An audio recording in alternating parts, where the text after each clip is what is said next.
Bem, amigos, voltamos para mais uma terça de animes para comentar sobre dois animes que a gente já tem acompanhado com uma certa frequência: Yomi no Tsugai e o História. Dessa vez, os episódios 7 de O História e episódios 8 de Yomi no Tsugai. Confesso que ambos os animes estavam numa frequência muito interessante para a gente poder comentar ou mesmo acompanhar, mas eu acho que eu tô um pouquinho saturado de uma história, e eu não digo da história em si, mas da enrolação mesmo. Eu acho que esse episódio 7 do História poderia muito bem ser melhor aproveitado do que foi. Eu acho que muita coisa se repetiu, mas vamos deixar pra comentar isso com a cena dos animes, que aí pelo menos eu posso explicar pra vocês qual é o meu ponto de vista. Meu nome é Alex, bem-vindos ao Poltrona Nerd. O anime de história teve um início bem interessante, pelo menos nessa segunda temporada. Eu acho que tudo tem sido muito bem encaixado, tudo muito bem movimentado. Porém, eu acho que dessa temporada mesmo, assim, posso dizer, avaliando todos os episódios, esse episódio 7 foi talvez o mais fraquinho em quesito de conteúdo. Eles meio que reprisaram o último episódio, o final do último episódio, porque foi realmente muito emocionante. Episódio esse que o Will deu um show à parte, matando realmente os monstros ou golems, sei lá, não lembro muito bem qual que era a nomenclatura deles, e demonstrou que é capaz de ser escolhido pelos magos Vender. Tanto que a sua demonstração, e aí a gente já entra no episódio 7, foi premiado pela escolha dos outros magos. Então, o Will, a princípio, ele é escolhido pela Elfaria, que é a maga de gelo, tanto que a gente tem até nessa imagem aí as características de gelo. Mas logo em seguida, assim, o momento que a Elfaria dá a benção ao Will, que é chamado de uma benção da Albis Vina, e depois os outros magos acabam tendo essa mesma atitude de escolher o Will como o seu escolhido, porque realmente a sua demonstração foi muito bem apresentada. Eu acho, assim, já no episódio anterior eu já tinha comentado que esse tipo de apresentação era um tanto quanto desnecessário. Pô, o Will foi o cara que conseguiu matar aquele demônio, foi o personagem que conseguiu salvar todo mundo, salvar o mundo mágico, já que os magos Vander estavam meio que debilitados. Eu acho que não tinha nem certeza, ou mesmo era um tipo de armadilha para eles realmente aparecer e aí serem mortos pelos vilões. O Will foi lá e conseguiu deter o grande vilão, ou o grande monstro daqueles caras, e meio que a sua recompensa, a única recompensa, foi lhe permitir subir a torre, que eu acho que foi muito pouco para alguém que já demonstrou tanta coisa nesse anime. O Will é um cara que não usa magia numa escola de magia, então é óbvio que ele tá sendo muito bem observado por todos os lados. E ficar com esse tipo de situação em que ele tem que ficar a todo momento se demonstrando ou mesmo superando desafios, em certos momentos são legais, mas em certo momento acaba se tornando meio que repetitivo.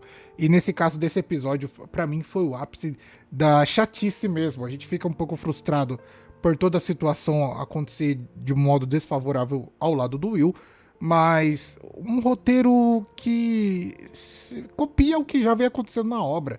E isso chega uma hora que acaba saturando mesmo. Então, o Will foi selecionado por todos os magos Vander. Falei pra caramba, né?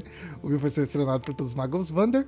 E a bruxinha lá fala que, como ele, já que ele foi selecionado por praticamente todos, ele tem o direito de escolher para onde ele quer ir. E é óbvio que ele iria escolher a Euphoria mesmo, porque ele quer estar junto dela a todo momento. Só que, igual eu falei, mais uma vez, ele é impedido de tomar esse tipo de ação e é barrado por esse mago filho da puta mesmo, porque eu acho que não tem por que eu ficar procurando o nome dele.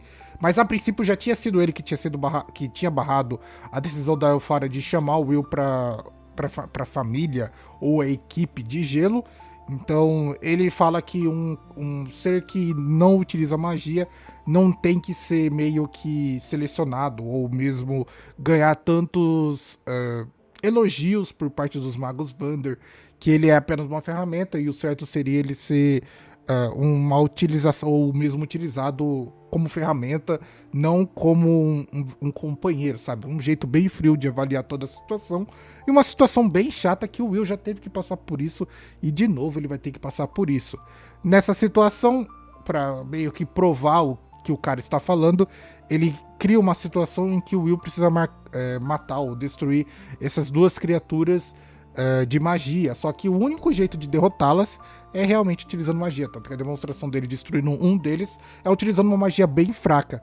Mas assim, e era meio que óbvio que o Will não ia conseguir, porque ele não tem, ou mesmo ainda não domina o poder de criar magia por si só. Ele é um aluno que não pode criar magia, mas pode utilizar magia dos outros a seu favor. Então eu acho que toda essa tomada, todo esse preconceito que os magos têm com o Will, eu acho bem maçante, sabe? Já foi nos demonstrado, já foi dito, ou mesmo bem construído na primeira temporada, esse tipo de preconceito. Eu acho que continuar seguindo nessa tomada de preconceito e barragem e coisa parecida, principalmente porque a gente já sabe que o Will vai ser, ou mesmo é, um dos principais personagens da obra.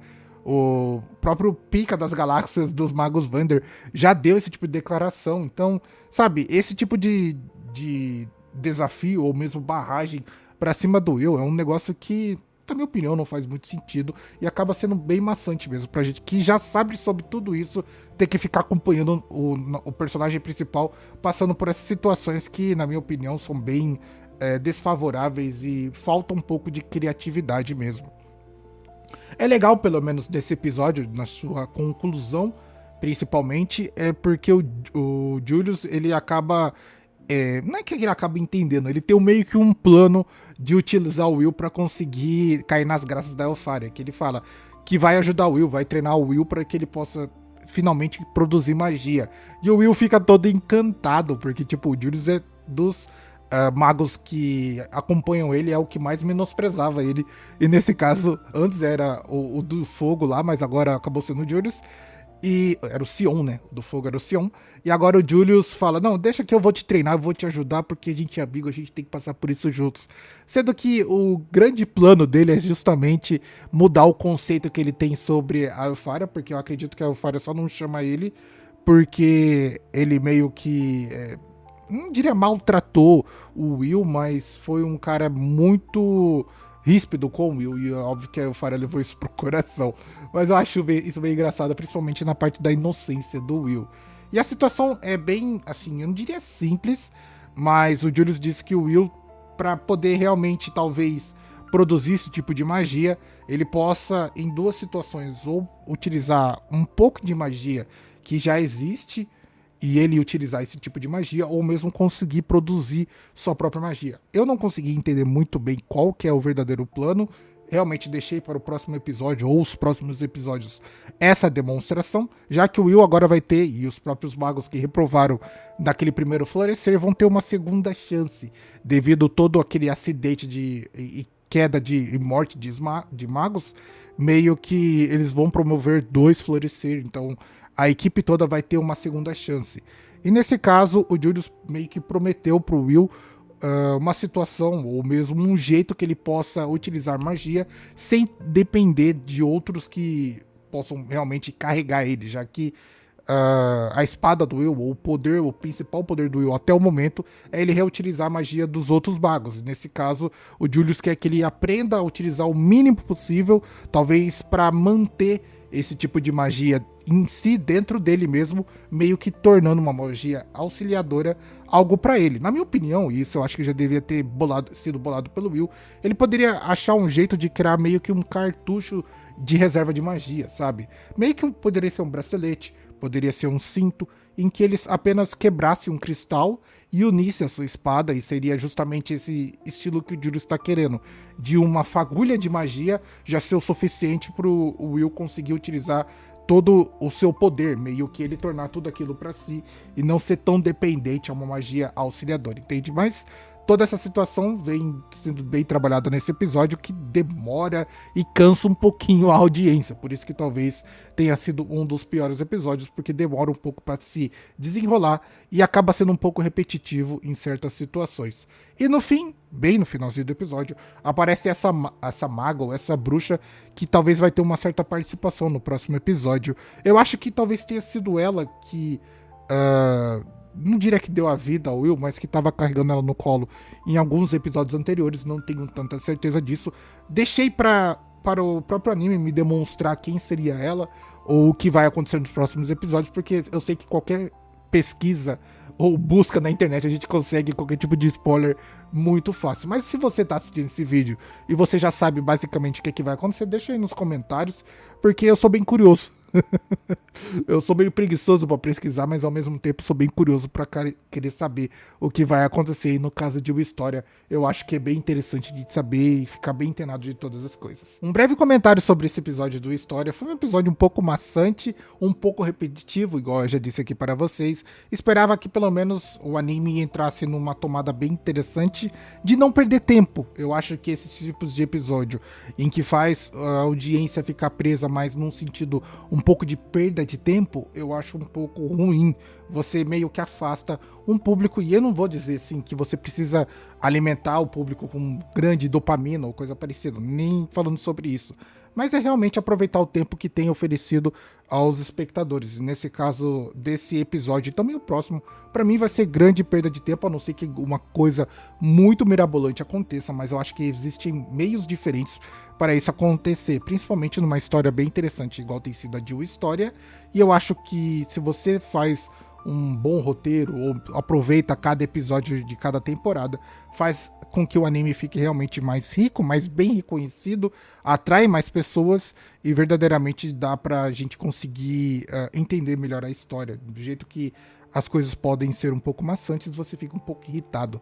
Meio que já estamos cansados de coisas entediantes. Então, eu acho que esse episódio vem para demonstrar que talvez nem tudo seja tão muito bem planejado a história, por mais que isso faça parte tanto do mangá e adaptado para o anime. Vamos falar um pouco do episódio 8 de Yomi no Tsugai, em que tivemos uma situação aqui eu acho bem interessante, porque é um anime inicial que tem demonstrado muito sobre o mundo de Yomi no Tsugai, e nesse caso, principalmente nesse episódio, falou um pouco mais sobre a política, o diálogo entre as famílias e como as coisas podem acontecer. Obviamente que o Yuru meio que teve seu destaque mais uma vez.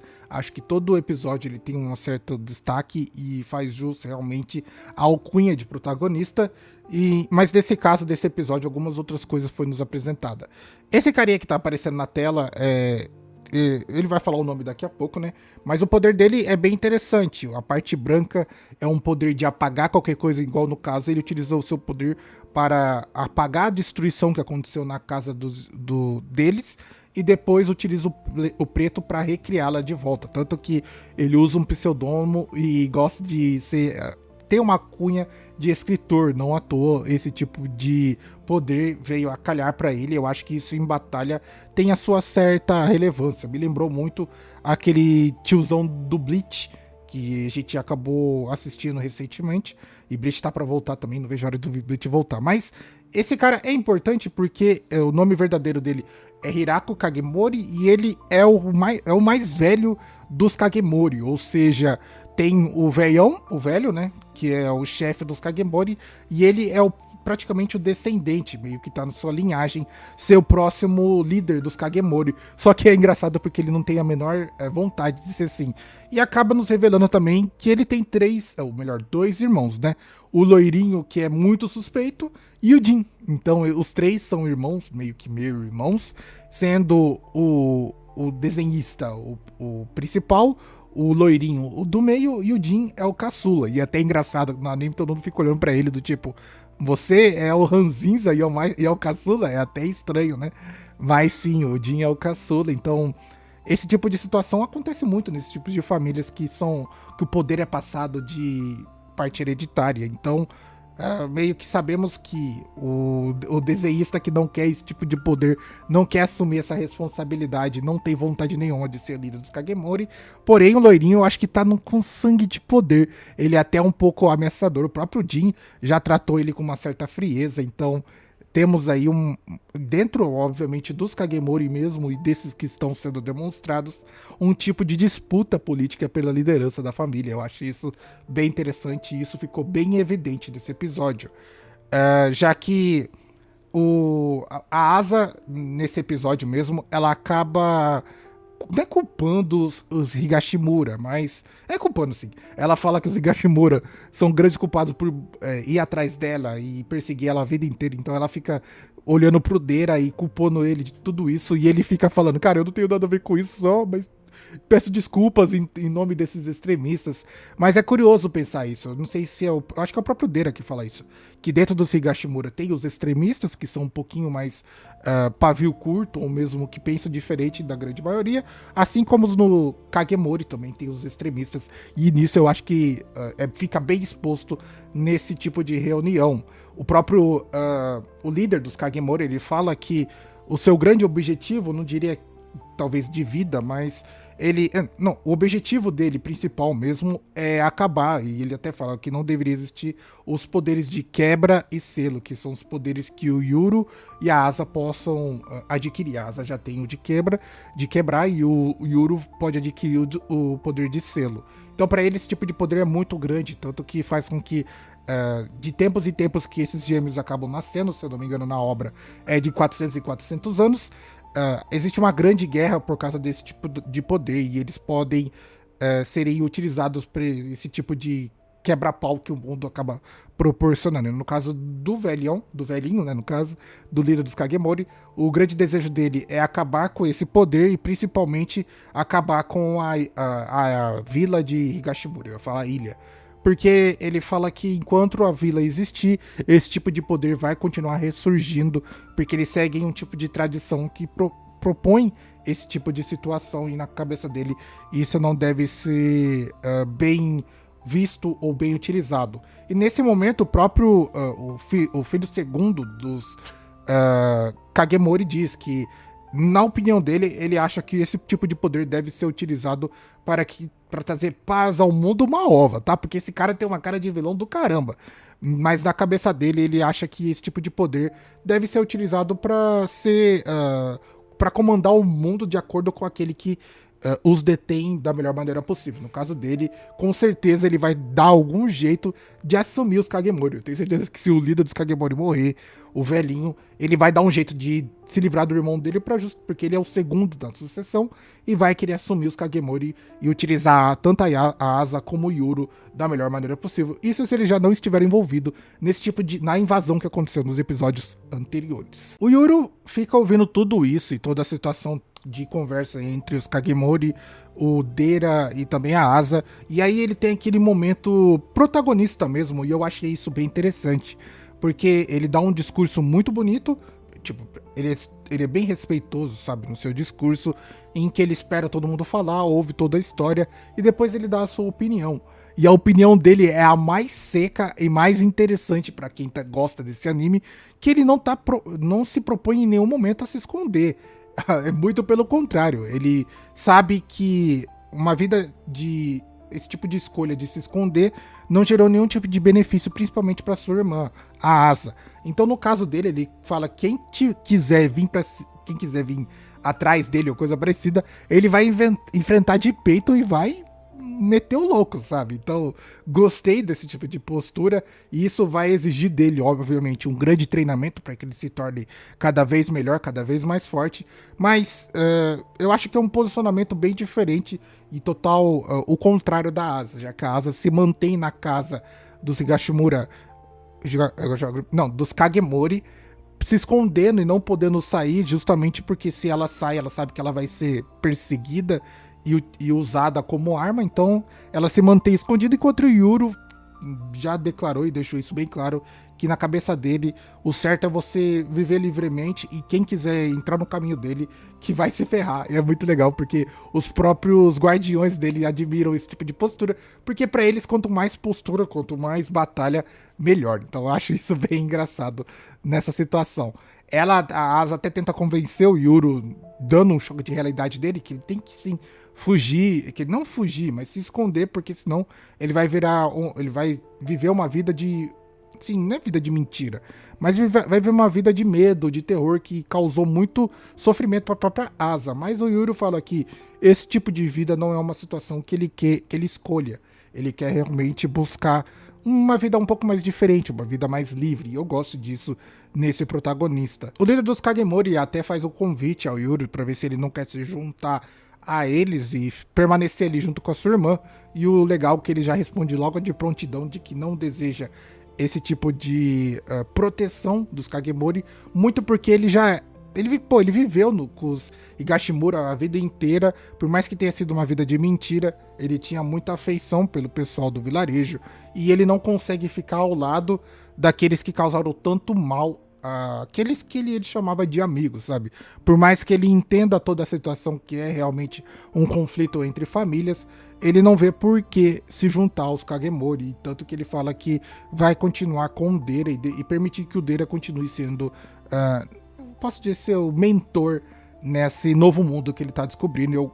A gente que tá assistindo prefere muito mais esse tipo de situação do que realmente ele ficar escondido e preso junto com a Asa.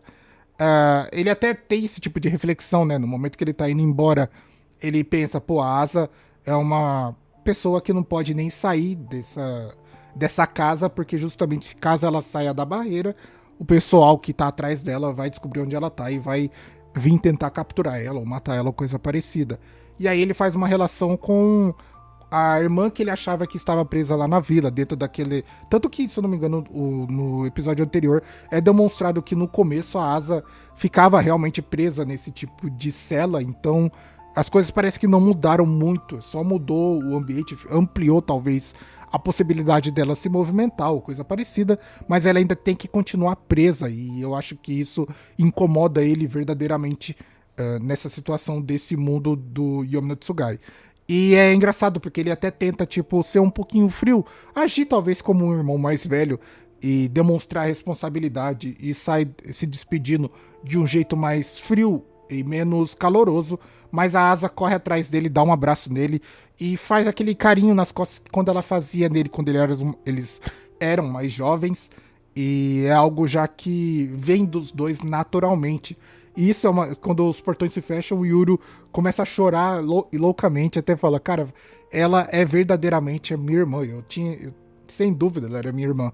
Eu não tenho mais nenhum tipo de dúvida de que realmente aquela Asa da vila não era minha irmã, e essa daqui que está na minha frente é minha irmã. Então, cara, é uma cena assim bem bonita mesmo, e acho bem interessante que aconteceu todo esse tipo de narrativa nesse episódio. Por último, mas não menos importante, o líder dos... eu ia falar o líder dos Deira. O líder dos Kagemori até dá uma informação muito importante, que assim, a gente que tá iniciando nesse anime, acompanhando ele aos poucos, não tem tanta noção, ou mesmo não entende tanta importância do poder de quebrar e o poder de selo, né? Porque se você tem um Tsugai, teoricamente você já tem um tipo de poder muito importante. Mas parece que esses dois poderes são muito importantes. E os guardiões do Yuru têm esse poder naturalmente. Então, o líder do Kagemori fala que o Yuru ter sido o mestre dos guardiões de selo e quebra o torna um personagem muito forte. Porque ele tem a possibilidade de ter dentro dele o poder de selo e junto com o poder dos guardiões. Tornando ele talvez um plus do que já seria ruim, na teoria. Meio que ele diz que se o Yuru for comandado por alguém que tem más intenções, meio que ele vai se tornar algo muito perigoso para o mundo. Então, isso só demonstra o quão importante é o Yuru nessa obra. Tudo bem que a Asa, obviamente, que é muito importante, mas principalmente por causa do poder que habita dentro dela. Porém, o Yuru acaba sendo um plus nisso tudo, já que ele tem os guardiões ao seu lado. Então, talvez isso seja um alerta pra gente que tá assistindo, que nos próximos episódios muita coisa vai acontecer na vida do Yuru, principalmente porque a gente ainda não foi apresentado muito pra família do Deira. A principal família até agora que a gente encontrou foi os Kagemori. Tem ainda a outra família pra gente conhecer e saber como que funciona e como eles são orquestrados. Eu tô muito curioso pra saber sobre tudo isso. Então esse foi o episódio 8 de Yomi no Tsugai, um episódio muito interessante, igual eu já disse para vocês, gostei bastante das informações que foram passadas pra gente. Esses assuntos de família, assuntos políticos, são situações bem interessantes que, caso alguma coisa aconteça, alguma reviravolta, a gente já tá sabendo muito bem o que tá acontecendo, porque a gente já foi muito bem introduzido e apresentado. Não precisa ser um episódio de muita ação, desde que tenha um rico conhecimento pra gente poder realmente apreciar um bom episódio. Nesse caso eu gostei bastante. Estou muito ansioso para os próximos episódios de Yomi no Tsugai. Eu espero que a primeira temporada tenha um fechamento bem interessante. Não sei quantos episódios, mas possivelmente possam ser 12 episódios. E eu espero que essa primeira temporada tenha, assim, aquele fechamento interessante mesmo. O Yuru sendo um personagem bem melhor trabalhado do que ele já tem sido. E também essa situação da Asa nos dê algum tipo de esperança de que os irmãos possam, no futuro, ficarem juntos, porque eu acho que a dinâmica dos dois juntos deve ser muito interessante, principalmente agora que a Asa tem os seus Tsugai, que eu não sei se vai ser temporário ou se ela vai permanecer aqueles dois, e o Yuru já tem os dois fodões, que são os dois guardiões da ilha. Então, muitas coisas podem acontecer daqui pra frente e eu tô muito ansioso pra assistir Yomi no Tsugai. Então esse foi o meu vídeo comentando sobre o episódio 7 de Uma História, episódio 8 de Yomi no Tsugai. Tudo muito interessante, tudo muito bem assim, legal. Eu sei que o episódio de História não foi tão bom, tão do jeito que a gente gostaria, principalmente da minha parte, pela parte da enrolação, que eu não gostei muito, mas pelo anime ser muito bom, eu meio que passo um paninho essa semana, mas eu espero que na próxima semana eles compensem muito, porque esse episódio 7 foi muito chato e muito parado. Já no Yomi no Tsugai, eu espero que o anime engate uma tomada bem interessante, não entre nessa situação igual foi o História, sabe? Aquele, por ter muitos episódios bons, de repente o nível acaba caindo nos próximos episódios, e sempre uma temporada que é muito longa, alguns episódios acabam sendo menos favorecidos. Eu espero que isso não aconteça com Yomi no Tsugai, porque é uma obra que está sendo apresentada agora, e o correto seria ser, não diria frenético, mas ter um bom roteiro, uma boa história para ser apresentada, para que a gente possa ficar preso e poder realmente conseguir entender toda a história de Yomi no Tsugai. Mas aí, o que você acha, o que você pensa? Deixa aí nos comentários. Gostaria de pedir que você deixe seu like, comente, compartilhe, se inscreva no canal para ajudar. Vou ficando por aqui, vejo você no próximo vídeo. Tamo junto e falou!